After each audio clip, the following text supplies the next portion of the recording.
En la cárcel de Riobamba intentaron asesinar a Daniel Salcedo.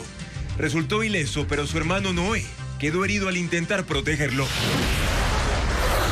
Petroecuador separó a 70 funcionarios que, según la institución, tenían sueldos dorados. Según la empresa, se ahorrará 1.7 millones anuales, pero no especificó cuánto pagará por las indemnizaciones. Los choferes de 26 cooperativas de taxi rutas en Guayaquil alertan que están bajo amenaza de extorsiones tras el segundo asesinato de un chofer en menos de una semana. Tras 4 días, hoy se hizo pública la brutal agresión en un parque de Quito a una estudiante por parte de una de sus compañeras. El caso está en la fiscalía y mientras se investiga, la agresora fue enviada a clases virtuales. La justicia española aprueba la extradición de William Alcíbar, alias Negro Willy, acusado de liderar el ataque contra TC Televisión en enero del año pasado, pero pone como condición que el Estado ecuatoriano garantice su vida. Israel e Irán cumplieron con la tregua anunciada por Donald Trump, pero hasta el último minuto se lanzaron misiles y los dos lados alertan que romperían la tregua si son atacados. Científicos del país encuentran por primera vez una ballena blanca nadando en aguas frente a Puerto López, en Manabí. 7 marcas de chocolate ecuatoriano fueron incluidas en la guía gastronómica Taste Atlas. Una de ellas está en tercer lugar. Muy buenas noches, amigos. Bienvenidos a Televistazo Estelar. Comenzamos ya con el desarrollo de la información más destacada de este martes. Daniel Salcedo sufrió un intento de asesinato en la cárcel de Riobamba, donde fue trasladado el domingo por amenazas previas en La Roca de Guayaquil. Él tenía previsto colaborar con información en la causa por el asesinato del ex candidato presidencial Fernando Villavicencio. Jacqueline Rodas con el informe. Esta tarde intentaron asesinar a Daniel Salcedo en la cárcel de Riobamba. El sentenciado en el caso Metástasis y en otras 3 causas fue trasladado la mañana del domingo desde La Roca de Guayaquil por seguridad. En Riobamba estaba con su hermano Noé, quien fue herido al intentar defenderlo. Lo trasladaron al hospital y se encuentra estable. Hubo disparos al interior del Centro de Privación de Libertad número 1 Chimborazo, el PPL Daniel Salcedo, el mismo que trataron de quitarle la vida, y el hermano se opuso y recibió una herida de fuego y heridas de arma blanca. Policías y militares ingresaron a la cárcel y Daniel Salcedo está bajo custodia. Hemos encontrado ya el arma de fuego, que es una arma de 9 milímetros. Hemos encontrado munición y hemos encontrado las armas blancas. Tenemos identificado las personas que atentaron contra la vida de este PPL. Después de las investigaciones y las pruebas de ley, sabremos realmente la información final.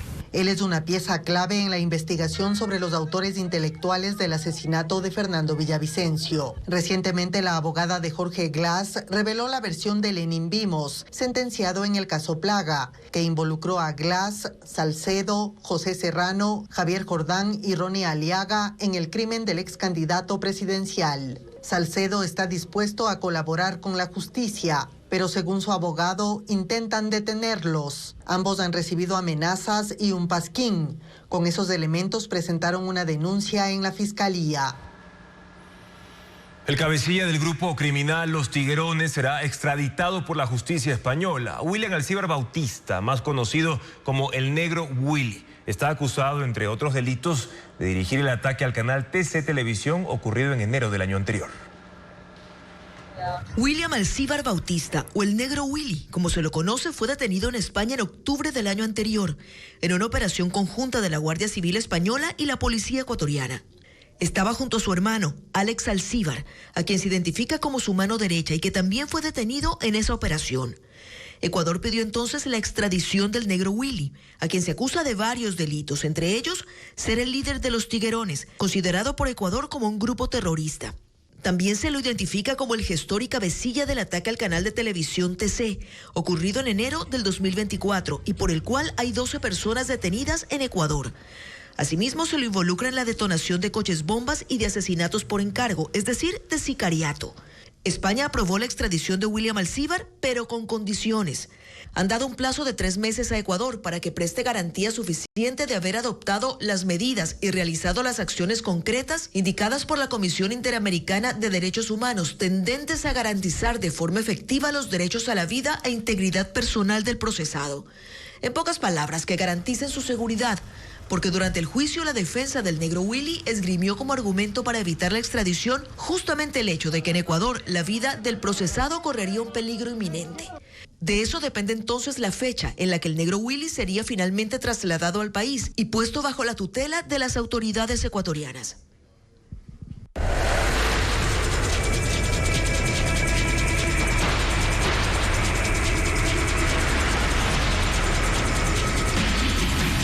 Israel, Irán, frágil, alto al fuego.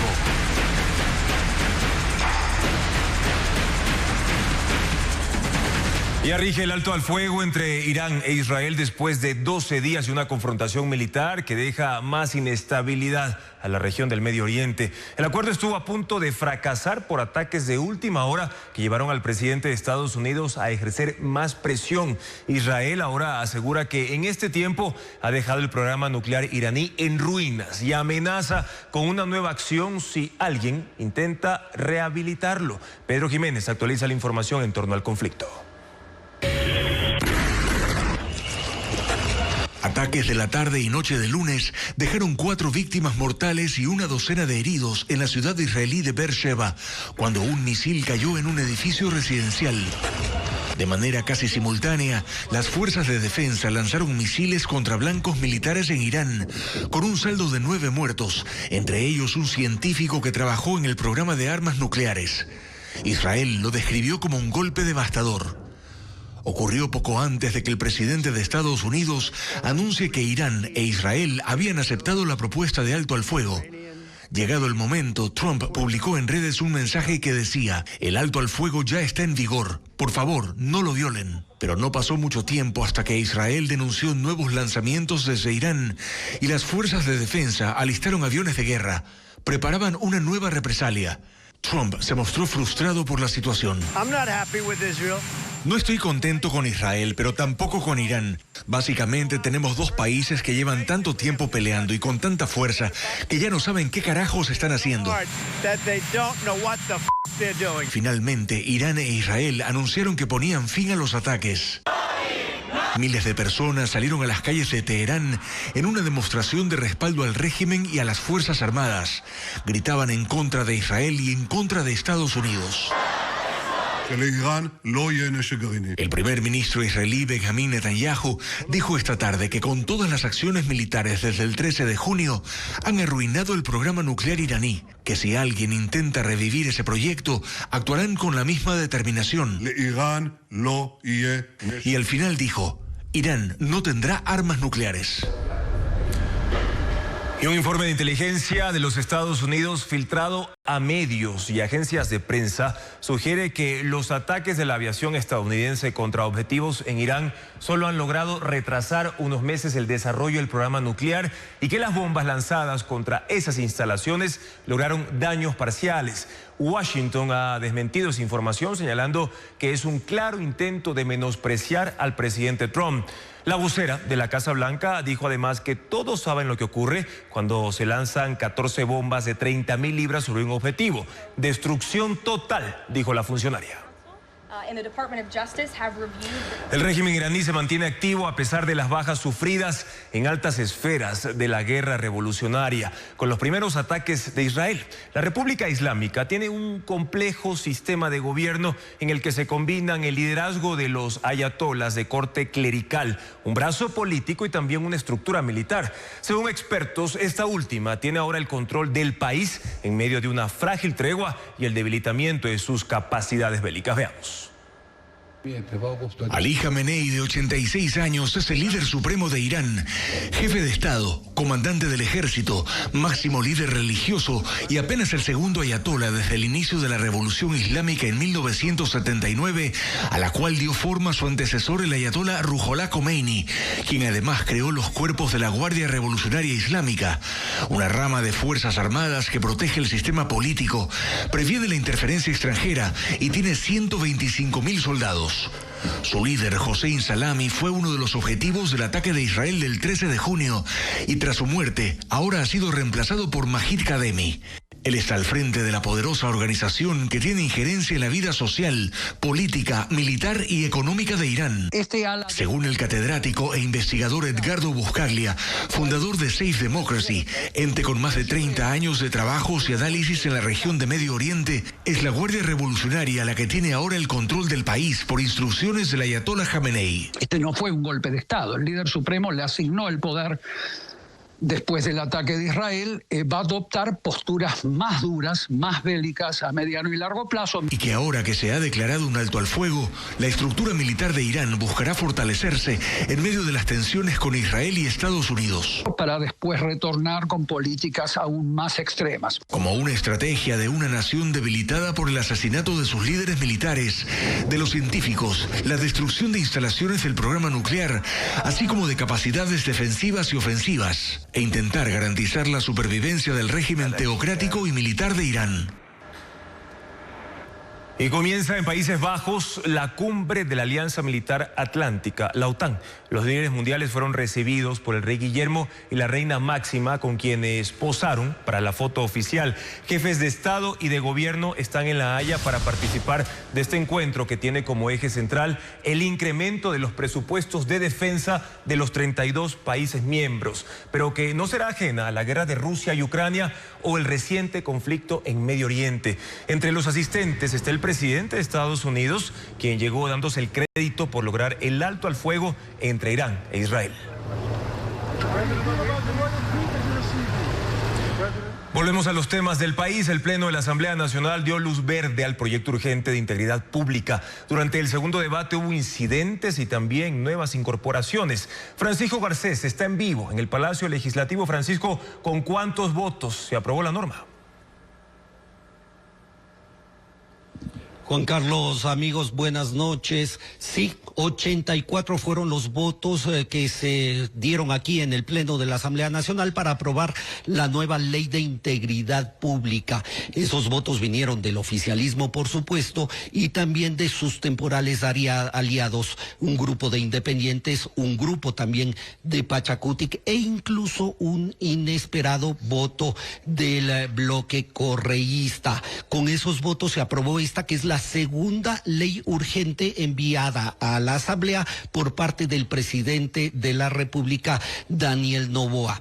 En inicio, este proyecto de ley tenía como objeto cambiar la estructura del sistema de contratación pública del país, pero durante el debate y durante los continuos análisis en la Asamblea fue reformado y se incluyeron desde reformas penales, otros temas administrativos e incluso cambios hasta a la ley de tránsito. Uno de los temas insertados durante el debate fue la reforma que permitirá juzgar a los menores de edad como adultos. Si bien no se los sancionará con las penas de los adultos, sí se impondrán penas de cárcel de hasta 15 años en esos casos. Ese es uno de los temas incorporados, pero aquí durante el debate, que tuvo incidentes, incluso una nueva apelación de parte del correísmo a la presidencia de la Asamblea, se generaron incidentes, pero pese a ello se logró la aprobación de la norma que incluyó nuevos aportes, inclusive una nueva reforma financiera que impedirá ciertos usos de la Reserva Monetaria Internacional. Otro de los temas incluidos fueron reformas a la ley de la función judicial para evaluar e incluso la posibilidad de declarar la emergencia en el sistema judicial. Al respecto de esto se pronunció Valentina Centeno, quien fue la ponente de este proyecto. Vamos a escucharla a continuación. Esta ley plantea que con esta declaratoria de emergencia de la función judicial se puedan hacer procesos expeditos de ingreso a la carrera judicial. Sí, porque en este país queremos más jueces limpios y menos jueces corruptos. Y aplaudo esta observación y este articulado que se incluye en este proyecto de ley. Nuestro país no admite más corrupción en la administración de justicia. También se plantea realizar una evaluación anticipada a los jueces y a los fiscales. Al fondo. Sí, pese a los incidentes que se produjeron aquí en el Pleno de la Asamblea, salió el oficialismo contento por la aprobación de esta, que es la segunda ley urgente del Ejecutivo, que se ha dicho aquí en el Pleno, también colabora con el ámbito de la seguridad del país por las inclusiones que se hicieron de última hora aquí en el Pleno de la Asamblea. Gracias, Francisco, por tu informe desde la Asamblea Nacional. Ecuador registra 818 casos de leptospirosis en lo que va de 2025 y en el último mes hay 256 contagios nuevos. Esta enfermedad se transmite principalmente por la cercanía con roedores. Diego Puente informa que en Taísh, en Morona, Santiago, por ejemplo, el Ministerio de Salud Pública ya vigila otro posible caso. La muerte el jueves de una niña de 2 años de la comunidad indígena de Xuinmamus de Taisha en Morona, Santiago, activó un protocolo para enfrentar posibles nuevos casos de leptospirosis en la zona. Autoridades de salud locales confirmaron a Televistazo que desde el lunes se activó una brigada con 60 funcionarios del Ministerio de Salud, algunos enviados desde Quito para atender a la población, recoger muestras de agua y del suelo y extraer sangre de animales para su revisión en laboratorios. Su cuadro médico fue similar al que presentaron 8 menores que murieron por leptospirosis en mayo: fiebre, vómitos y convulsiones. Los casos en Ecuador han tenido un crecimiento. En un mes hay 256 nuevos casos y suman 818 en lo que va del año, 3 veces más que en 2024. La provincia más afectada es Guayas. En las últimas 4 semanas sumó 50 casos, seguida de Manabí con 48, Morona Santiago con 32 y Zamora Chinchipe con 25. Epidemiólogos indican que el aumento de contagios está relacionado con el agua estancada que dejó la temporada invernal. El líquido contiene excremento de animales infectados con la bacteria que se transmite a los humanos al entrar en contacto con la piel. En las vacaciones escolares, muchos padres buscan opciones para mantener activos a sus hijos. Existen aplicaciones educativas que combinan aprendizaje, juegos y relajación. A continuación, los detalles de 6 apps para mantener activos a los más pequeños. Evitar que los niños se aburran es un reto durante las vacaciones, pero hay aplicaciones que sirven para que aprendan de forma divertida y se relajen. Smile and Learn es útil para aprender idiomas. El contenido se adapta al nivel del estudiante. Consta de juegos, videos y cuentos. Es dirigida a niños de 3 a 12 años. En la app se pueden trabajar contenidos relacionados con las inteligencias múltiples y la neuroeducación. Con Dino Team aprenderán con juegos interactivos los números, las formas, los colores y a contar. Ideal para niños en edad preescolar y primaria.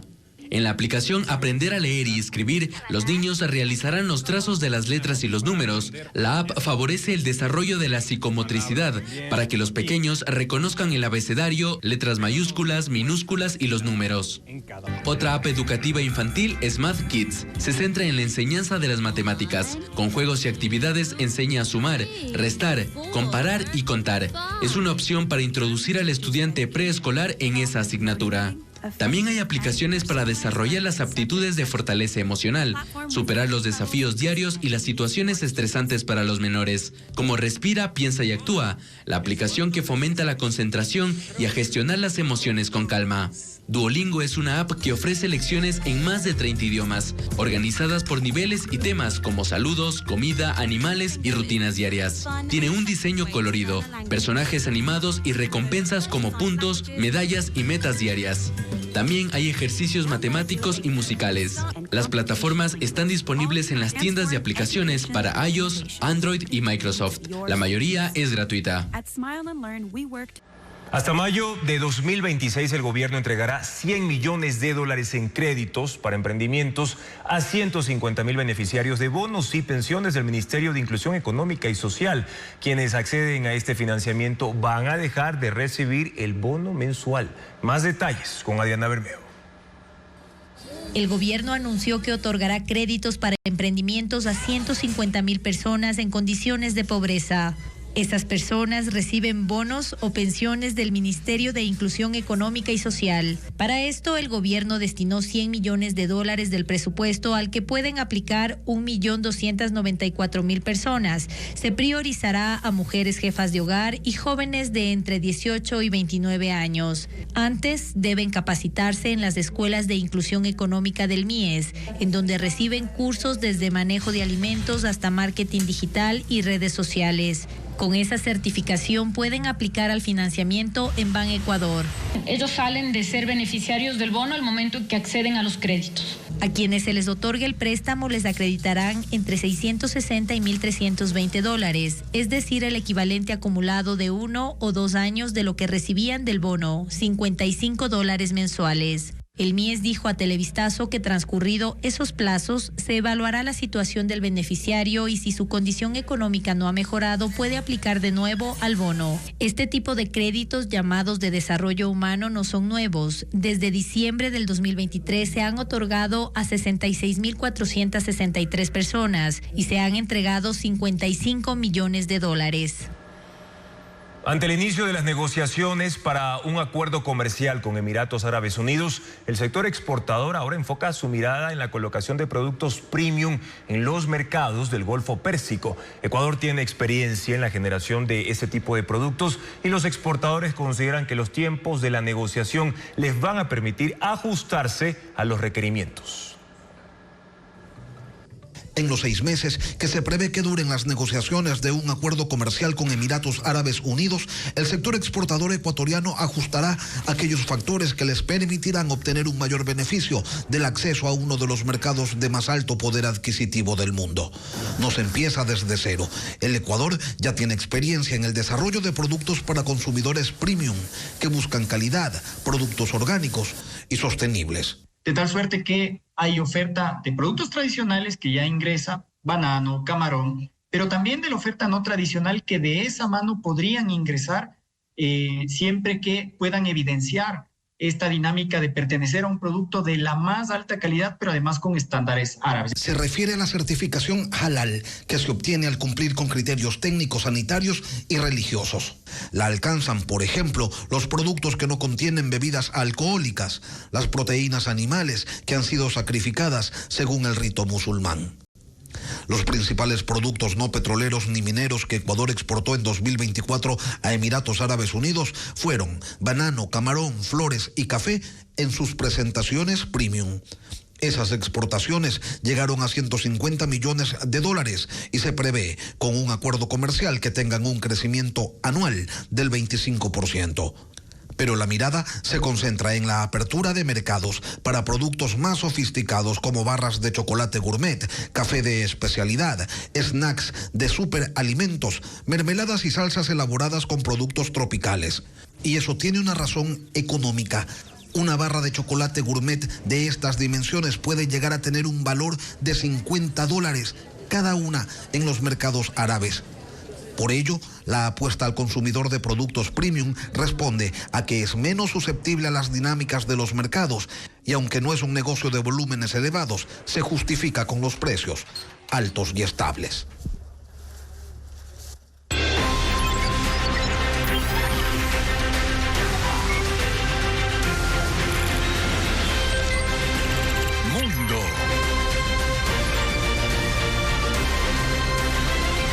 El alto al fuego entre Irán e Israel ha hecho que el gobierno de Benjamín Netanyahu concrete más esfuerzos en la guerra en Gaza. Hoy se ha reportado un nuevo ataque que provocó la muerte de 44 personas. Ha ocurrido por disparos y drones cerca de un sitio de distribución de alimentos en sitios separados, tanto en el sur como en el centro de la franja. Los cuerpos de los muertos y los heridos fueron llevados al hospital Nasser en Han Yunis. El ejército de Israel no ha hecho comentarios sobre este incidente. Y más de 100 millones de estadounidenses están bajo alerta por la primera ola de calor del verano. Se trata de un momento excepcional con temperaturas que llegan a bordear los 40 grados en el inicio de una temporada que se extiende hasta mediados de agosto y que ha empezado con intensidad. El fenómeno seguirá esta semana. Ha sido denominado domo de calor y se instala en estados de la costa este desde Maine hasta Florida y también en el centro del país. Las temperaturas elevadas han alterado actividades al aire libre y el calor se mantiene en las noches, lo que representa un riesgo para la salud. Fuertes lluvias afectan a más de 300.000 personas en ciudades y pueblos en el sureste de China. Las inundaciones son las más graves en 30 años. Ileana Suárez con las imágenes. En la provincia china de Guizhou, las lluvias mantienen bajo el agua a comunidades enteras en las ciudades de Gongjiang y Rongjiang, con más de 300.000 habitantes cada una. Las autoridades pidieron a unos 70.000 residentes a orillas de los ríos que evacúen hacia zonas más altas. Afirman que la intensidad de estas precipitaciones no se había visto en unos 30 años. En el condado de Longshan, en la vecina provincia de Hunan, 4 personas quedaron atrapadas en un garaje subterráneo inundado, de las cuales 3 fueron halladas muertas y una fue rescatada.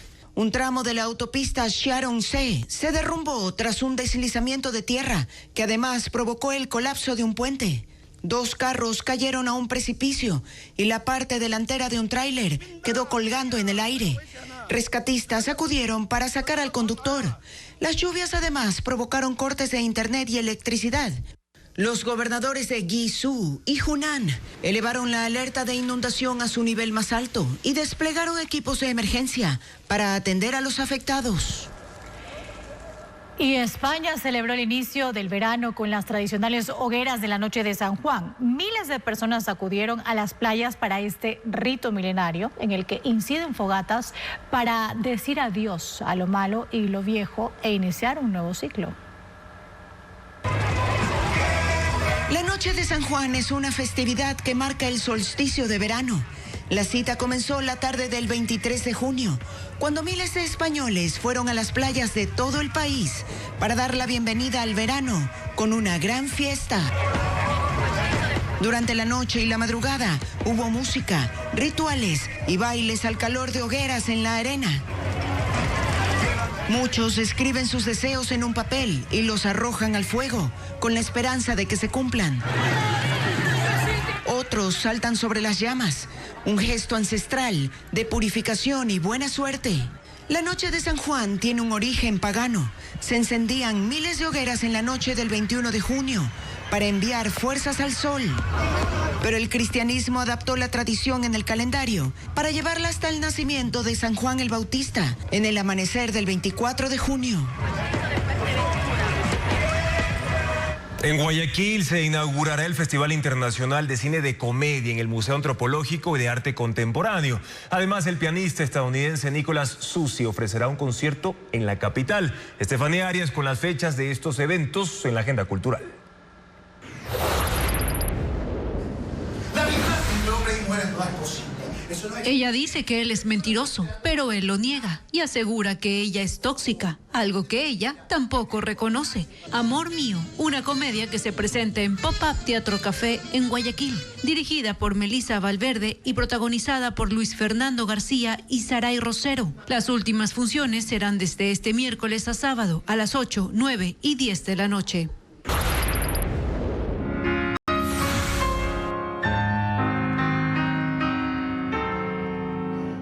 El pianista estadounidense Nicholas Susi está en Ecuador para ofrecer un recital excepcional en el que interpretará temas del maestro ecuatoriano Luis Humberto Salgado, una de las figuras más relevantes del siglo XX. Previo al show, el artista ofrecerá una charla para analizar las 3 sonatas de Salgado desde una mirada artística y académica. El espectáculo será el miércoles 25 en la Casa de la Música en Quito a las 19:30. Una exposición que trata de la supremacía del hombre sobre la naturaleza se inauguró en la Casa del Barrio en San Borondón. Son 14 piezas creadas con cerámica y concreto. El artista Rafaela Descalzi. Las imágenes de la muestra con Estefanía Arias. Flores y plantas de cerámica, con concreto, varillas y bronce, que representan una experiencia personal de la artista quiteña Rafaela Descalzi. Cultivos ornamentales, floración desmalezadora, una exposición que se inauguró en la Casa del Barrio en San Borondón. 14 obras que hablan de la mala hierba que crece en lugares poco comunes y que entrelazan hilos temáticos de la memoria y la materia. Presenta la planta con cerámica, que da alusión a este material como frágil, como pensamos de pronto, ¿no? En las plantas, en la hierba mala. Y la contrapongo con el cemento, con la varilla, con todos estos elementos que hacen alusión a la construcción, a lo duro, a la supremacía del hombre sobre la naturaleza. Las piezas de arte contemporáneo fueron curadas por Ali Cotero, quien relata que Descalzi mira con ojos críticos cómo el ser humano vence a la naturaleza. Por eso los colores fuertes en sus piezas, para contrastar esa mala hierba que crece en Guayaquil durante la época lluviosa. Yo estaba siempre rodeada de vegetación, de la montaña, del paisaje andino, y el momento en que vengo a vivir a Guayaquil, comienzan a surgir dentro de mis obras las hierbas malas. La muestra gratuita, la primera del artista en el puerto principal, estará abierta hasta el 26 de julio, de martes a sábado, de 4 de la tarde a 8 de la noche.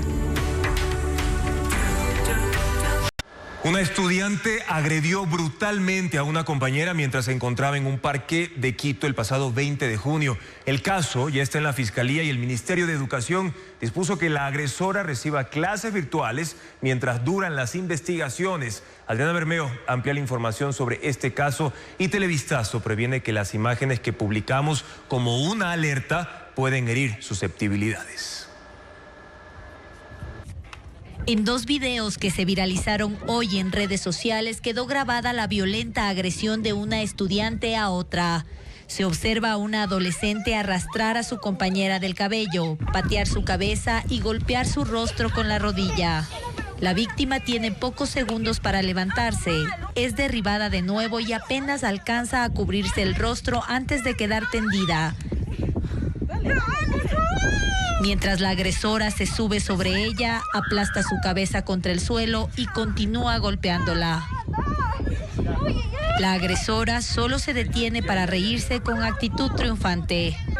Todo esto ocurrió en el Parque Chimbía, en el centro norte de Quito, el viernes 20 de junio, frente a un grupo de estudiantes que no hicieron nada por ayudar a la joven. El caso está en la Fiscalía. La ministra de Educación, Alegría Crespo, calificó la agresión esta tarde en la Red X de brutal y aseguró que actuarán con todo el rigor. A la par, en un mensaje de WhatsApp, el ministerio dijo que la estudiante agresora tomará clases virtuales, que han mantenido reuniones con los padres de familia de las estudiantes involucradas y que les han acompañado emocionalmente. La Junta Distrital de Resolución de Conflictos determinará las acciones disciplinarias que se tomarán en este caso y resolverá sobre los estudiantes que presenciaron la agresión y la auparon. La sanción educativa más grave es la expulsión del colegio. Tras el asesinato de 2 choferes de taxi ruta en menos de una semana, ese gremio en Guayaquil alerta que 26 cooperativas que operan bajo esa modalidad son blanco de extorsiones de las mafias. Ambos hechos violentos ocurrieron incluso en el mismo sector, como le explica Merlín Ochoa. El asesinato de lunes pone en alerta a los taxirrutas que conectan a Guayaquil con Durán. El crimen ocurrió a las 8 de la noche en la esquina de Víctor Manuel Rendón y 6 de marzo, frente al emblemático Parque Centenario. 2 sicarios en moto se acercaron a un taxista que esperaba pasajeros y lo acribillaron a una hora de mucha concurrencia peatonal y vehicular. Los taxirrutas dan un servicio similar al de un bus, con la flexibilidad de recoger y dejar pasajeros dentro de un recorrido predeterminado. Una semana antes, otro conductor de esta modalidad fue asesinado en el mismo sector. Ambos crímenes, según sus colegas, están relacionados con una organización delictiva que los extorsiona para no asesinarlos. Hermano, esta noticia es para todos, nos asusta, pues. Lo que todos pues, le pedimos, hermano, es seguridad. Pedir más resguardo policial, más que todo para los colegas que trabajamos de noche. Los sicariatos ocurrieron a una cuadra de un puesto de policía y a 2 de una zona militar. Esta parada de taxi ruta opera desde 1988. Esta mañana el ambiente era otro. Los pocos choferes que se atrevieron a trabajar intentan convencer a los escasos clientes. La inseguridad crea un temor bastante grave, pero igual uno tiene que movilizarse y trabajar. Según información gremial obtenida por Ecuavisa, actualmente existen 26 cooperativas y compañías que operan la ruta Guayaquil-Durán, unos 90 socios en total. Recalcan que todas las cooperativas están obligadas a pagar entre $3,000 y $4,000 mensuales a las organizaciones criminales. Dicen que las extorsiones iniciaron hace 4 años, pero ahora los sicarios no solo amenazan, persiguen y atacan. El gremio de taxirruta sostiene que vive días de luto, zozobra y silencio. Las Fuerzas Armadas intervinieron en campamentos mineros clandestinos en Zamora Chinchipe, Morona Santiago, Carchi y también en Orellana. En esos territorios fronterizos se detectaron estructuras de procesamiento, maquinaria pesada, combustible e incluso explosivos. Paola Andrade informa que hay 17 detenidos por esta situación. Las Fuerzas Armadas continúan con el rastreo de campamentos vinculados a la minería ilegal. En las últimas horas hubo operativos en 4 provincias fronterizas donde estas actividades siguen expandiéndose. A orillas del río Zamora se detectó un campamento donde varias personas operaban maquinaria y descargaban agua contaminada directamente al cauce. 12 personas fueron detenidas. Durante la intervención hallaron 500 galones de diésel, 5 motores de succión, 5 retroexcavadoras y 4 clasificadoras. La maquinaria y herramientas fueron destruidas. En la parroquia Taisha, Morona Santiago, equipos especializados en terreno selvático localizaron otro complejo de procesamiento clandestino. Según el ejército, se incineraron 2 bombas de succión, generadores, equipos de soldadura, radios, una cisterna con 125 galones de gasolina, una draga y una excavadora. 5 hombres fueron aprehendidos, entre ellos 3 extranjeros. Al noroccidente de Carchi, en la parroquia El Chical, a solo 2.5 kilómetros de la frontera con Colombia, fue hallado un campamento escondido entre la montaña. Los uniformados indicaron que quemaron 200 sacos con material aurífero, poleas, motores, rotomartillos y explosivos como cápsulas ordinarias, mecha lenta y anfo. Y se neutralizó 8 bocaminas para impedir que personas que se encuentran en estas actividades ilícitas puedan seguir trabajando. En Guayusa, Cantón Coca, en Orellana, inteligencia militar identificó otro foco de minería ilegal. Allí se habían instalado al menos 2 retroexcavadoras y un motor de succión. No hubo detenidos.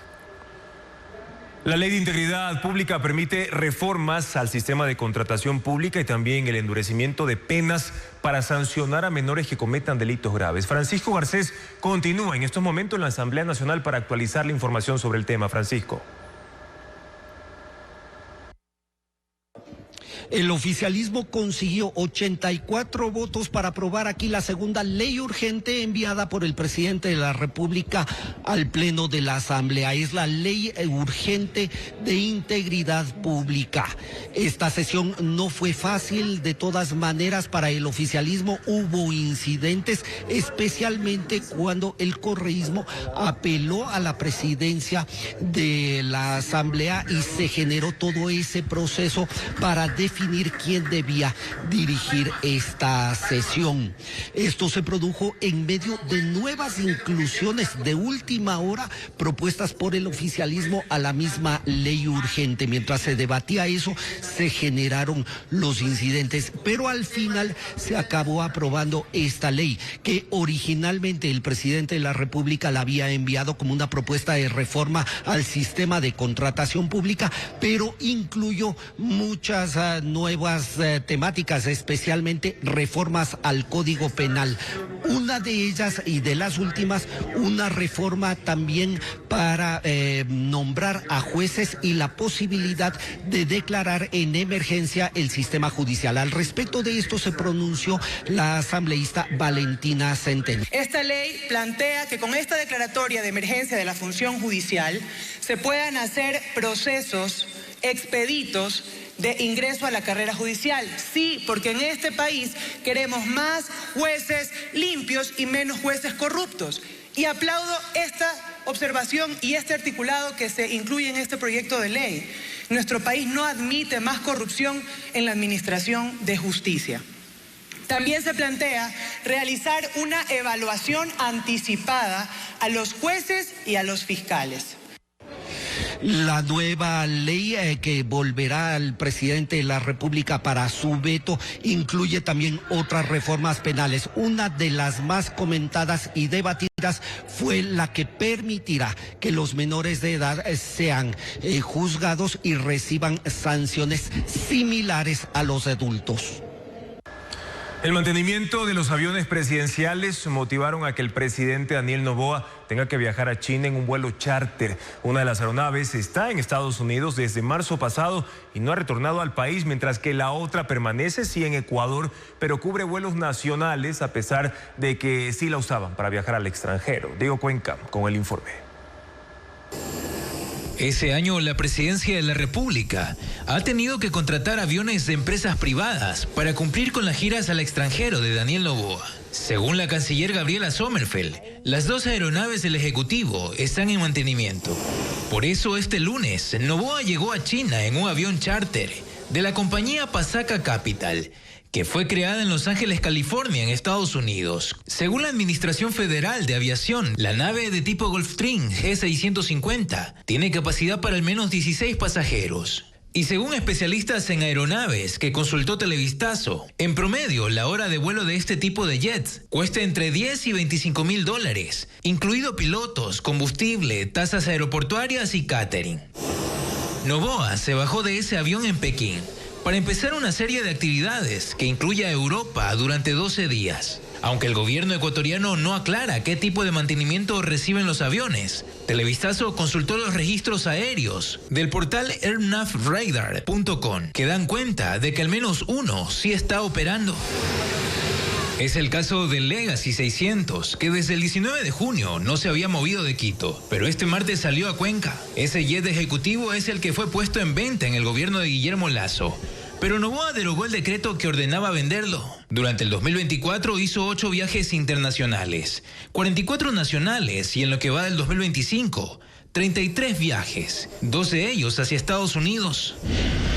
Mientras el avión Falcon 7X despegó por última vez el 9 de marzo desde Quito, aterrizó en Nevada, Estados Unidos, y no retornó. Es la aeronave más usada. Por ejemplo, movilizó al presidente Noboa a Toronto, Canadá, en noviembre del año pasado. En 2024, esa nave voló 25 veces al extranjero y 74 dentro del territorio nacional. En lo que va de 2025, voló 30 veces entre enero y marzo, la mayoría entre Quito y Guayaquil. Televistazo solicitó información a la Casa Militar de la Presidencia de la República y a la Fuerza Aérea Ecuatoriana para conocer detalles de los mantenimientos de los 2 aviones. Pero hasta el cierre de este informe, no hubo una respuesta.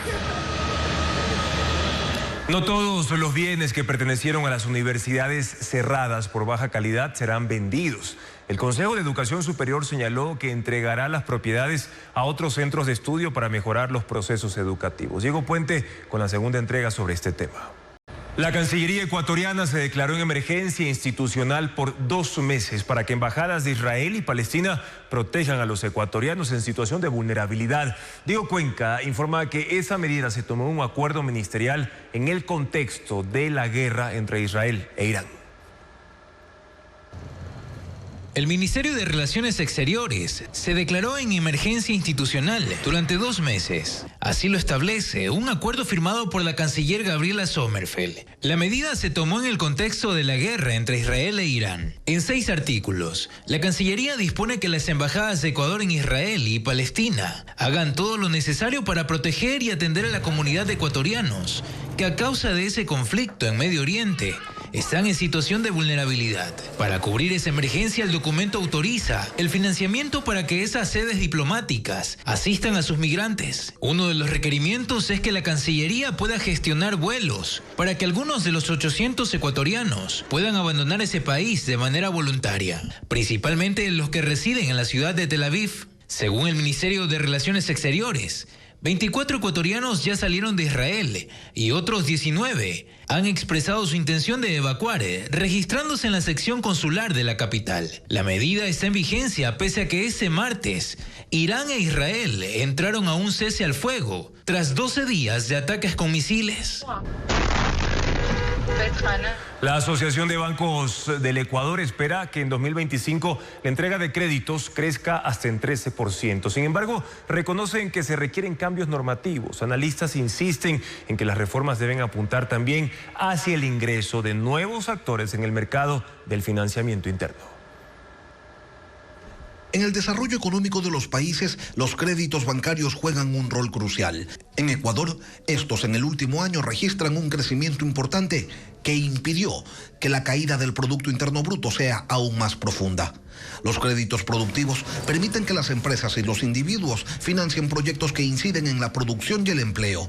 Los créditos de consumo facilitan la adquisición de bienes y servicios, impulsando la demanda agregada. Si es que se mejoran las condiciones, nosotros pensamos que al menos debe mantenerse este ritmo de crecimiento y pasar del 10% al 12% o al 13% en crecimiento de cartera. En el último año, los créditos productivos se incrementaron en el país en un 11,7%. Ese crecimiento se apalanca en una balanza comercial positiva que permitió la llegada de más dinero, elevando los depósitos en el sistema financiero, en el impacto de las remesas, en los créditos internacionales que recibió el país.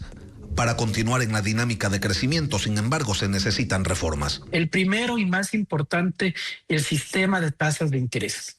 El sistema de tasas de interés en el Ecuador se ha convertido en el principal obstáculo de mayor inclusión financiera, porque al establecer techos de tasas de interés con una inexistente metodología, lo que provoca es que las personas que no pueden por su riesgo ser atendidas hasta dentro de estos techos deban recurrir al financiamiento informal, el chulco. Según un informe de la Escuela Politécnica Nacional, el impacto del crédito en la creación nacional de riqueza es mayor cuando son créditos productivos que cuando se trata de créditos de consumo.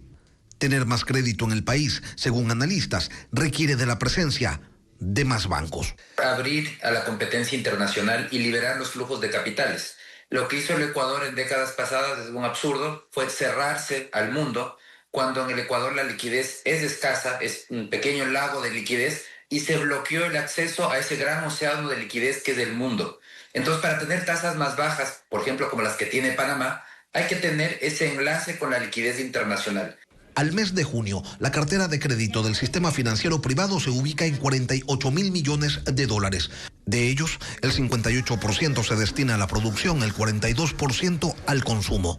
Desde Asobanca se señala que el crecimiento proyectado para este año podría ser superior si estuviera acompañado de políticas públicas que consoliden y fortalezcan los esfuerzos privados. La estatal Petroecuador puso fin a los sueldos dorados al despedir a 70 funcionarios quienes cobraban salarios hasta el doble de lo establecido. Esta resolución ahorrará 1.7 millones de dólares cada año. Hernán Higuera precisa que la estatal no menciona el costo de los despidos que empezaron hoy. Se acabaron los sueldos dorados. Así tituló Petroecuador su comunicado en el que informa que 70 funcionarios fueron despedidos porque durante años mantuvieron sueldos excesivos y sobrevalorados. Se trata de 25 auxiliares de servicio administrativo, 24 asistentes, 2 técnicos, 2 coordinadores, 4 especialistas, 8 jefes y 5 intendentes. Según Petroecuador, esos funcionarios percibían salarios equivalentes al doble o más de lo que establece la tabla vigente. Un auxiliar de servicio administrativo, por ejemplo, recibía $1,780, cuando el sueldo es de $531. Un auxiliar de ventas cobraba en Petroecuador $2,195, cuando le correspondían $1,487. Una secretaria ejecutiva en Petroecuador ganaba casi el triple del salario que le correspondía. Recibía $2,195. La tabla le fijaba un sueldo de $885. Un técnico de laboratorio de control cobraba $3,723, cuando su remuneración fija era de $1,815. A nivel jerárquico, los rubros eran más escandalosos porque había funcionarios que ganaban incluso más que el propio gerente de la empresa. Es el caso del coordinador de riesgos, cuyo sueldo era de $5,756. Lo fijado en la tabla es de $2,470. Lo mismo ocurría con el coordinador de seguridad y ambiente, que recibía mensualmente $5,441 en lugar de los $2,470 que le correspondían. El superintendente de mantenimiento de producción recibía $5,608 en lugar de los $4,125 que le fijaba la tabla. Un jefe de campo ganaba $6,100, cuando la tabla le decía que tiene un salario de $4,161. Los funcionarios despedidos en mayo pasado recibieron además una bonificación por la variable de evaluación del 2024 que representó $455,000 para el presupuesto de Petroecuador. Estas distorsiones salariales, como les denomina Petroecuador, son el resultado de decisiones anteriores de directorios que se ampararon en la Ley de Servicio Público, que determina el pago de reconocimientos y bonificaciones, siempre que las empresas del Estado sean productivas y rentables, lo que ya no es el caso de Petroecuador. Los 70 despidos permitirán a Petroecuador un ahorro anual de $1.7 millones, según el comunicado, y no afectarán las operaciones estratégicas, ya que los desvinculados serán reemplazados por perfiles que establece el Manual Orgánico de la mayor empresa estatal. En el comunicado, Petroecuador omitió la cifra de cuánto costarán las indemnizaciones por los 70 despidos. La ministra del Trabajo, Ivonne Núñez, ha pedido al directorio de Petroecuador y a los del resto de empresas públicas bajar al mínimo este tipo de beneficios que se disfrazan bajo el título de remuneraciones variables, que resultan como una especie de pago de utilidades en el sector público, figura que no existe. Investigadores desarrollan proyectos que utilizan los cadáveres de arañas para construir robots híbridos. Además, una nueva función de TikTok permite transformar imágenes en videos de 5 segundos. Las novedades tecnológicas con Ana María Palacios. Crecen los proyectos de necrobótica, que se enfocan en convertir cadáveres de arañas en robots biohíbridos. Estos necrobots utilizan la estructura natural del cuerpo del arácnido para crear pinzas robóticas, la manipulación de componentes electrónicos como microchips, la recolección de muestras y trabajos de campo como la captura de insectos sin dañarlos. Los investigadores introducen una jeringa en el lomo de la araña muerta y la fijan con pegamento. Al introducir y extraer líquido, las patas se mueven como si la araña estuviera viva.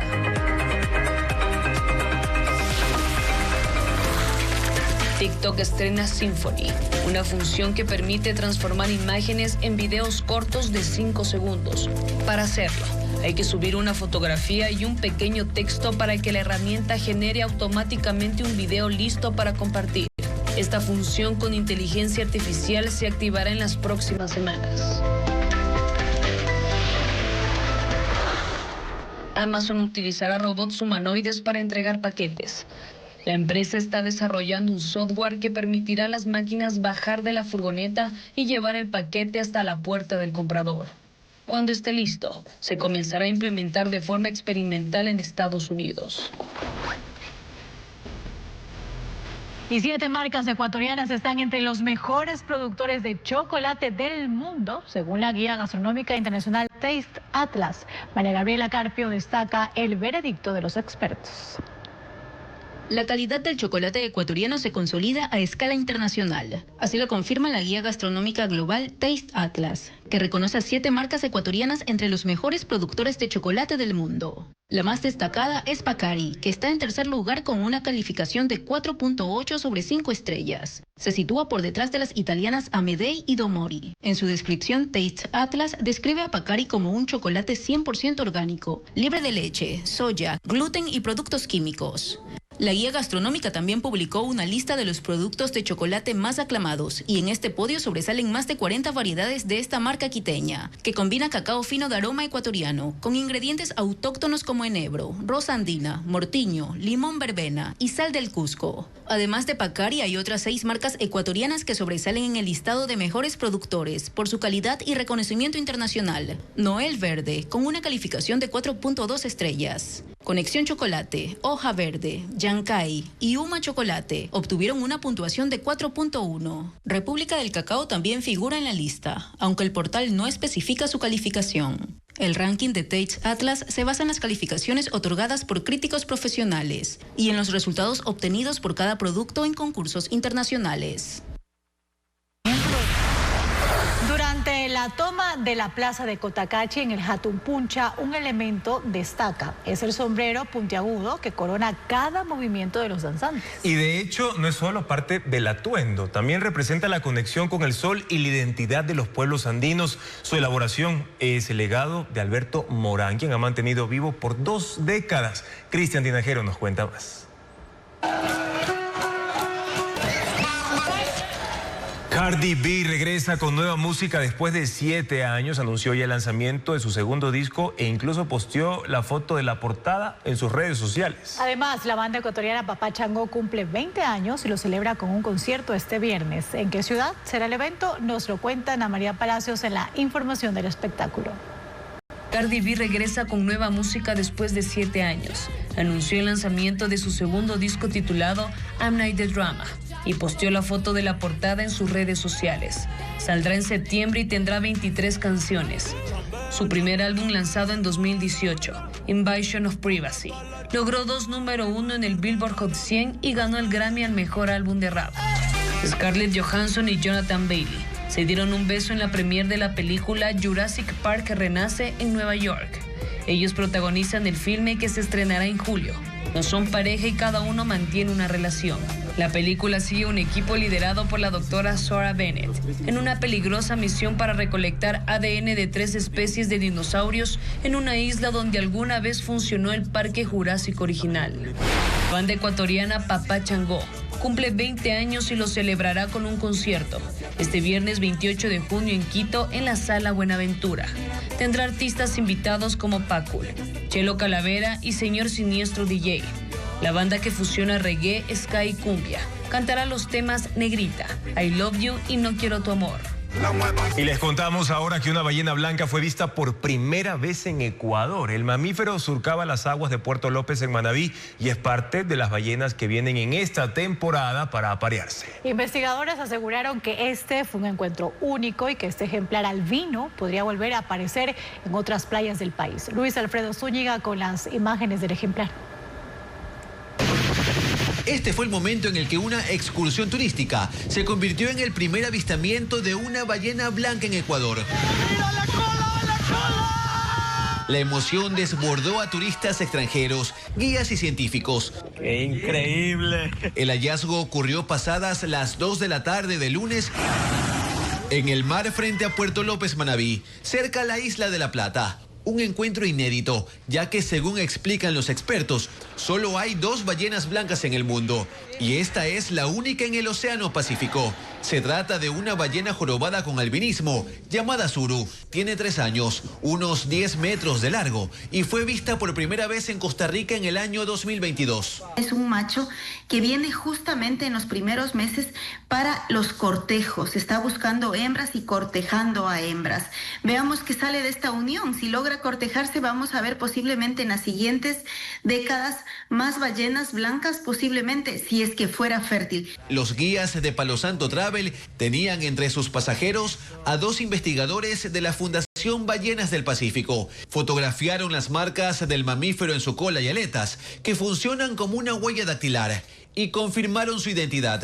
La observaron por 40 minutos en sus rituales de cortejo y aprendiendo de otros machos. El capitán decide acercarse y de pronto el marinero empieza a gritar, dice, Silvano, dice, una ballena blanca. Esa es la mejor parte de la investigación, cuando tú tomas la foto de la cola. Los investigadores tenían previsto volver al mar este martes para buscar a Suru. Todo un reto, porque los machos exploran grandes distancias y puede reaparecer en Santa Elena, Salinas, Puerto López o Esmeraldas. Suru permanece más dentro del agua que fuera del agua, por eso es difícil verla. ¿Por qué? Por el color de su piel. Se espera que Suru esté en la zona de apareamiento que va desde Perú hasta Centroamérica, entre 2 y 3 meses antes de volver a la Antártida. Los científicos intentan obtener una muestra de su piel para hacer estudios genéticos y captar su canto para determinar si hay diferencias con los otros machos. Bueno, y les recordamos que pueden escanear el código QR que aparece en pantalla y así actualizar nuestra aplicación Ecuavisa Play en la tienda App Store o Play Store. Disfrutarán de la programación de Ecuavisa completamente gratis. Además, Andrea, si se perdieron una de nuestras emisiones informativas, pueden acceder también a la nueva videoteca de Ecuavisa Play, donde están todos los noticieros de Televistazo y, por supuesto, toda la programación de Ecuavisa. Además, no olviden autorizar las notificaciones. Televistazo regresa a las 5:55 de la mañana en su primera emisión. En contacto directo estarán Adrián Castro, el asambleísta de ADN. Analizará el proyecto de ley de integridad pública que incluye endurecimiento de penas para menores delincuentes y procesos expeditos para nombrar juez. Además, Joaquín Hernández, internacionalista y rector de la Universidad Ecotec, para analizar si el conflicto entre Israel e Irán ha dado lugar a un nuevo orden en el Medio Oriente. Más noticias, amigos, en ecuavisa.com a cualquier hora, siempre información actualizada. Gracias por su sintonía. Buenas noches.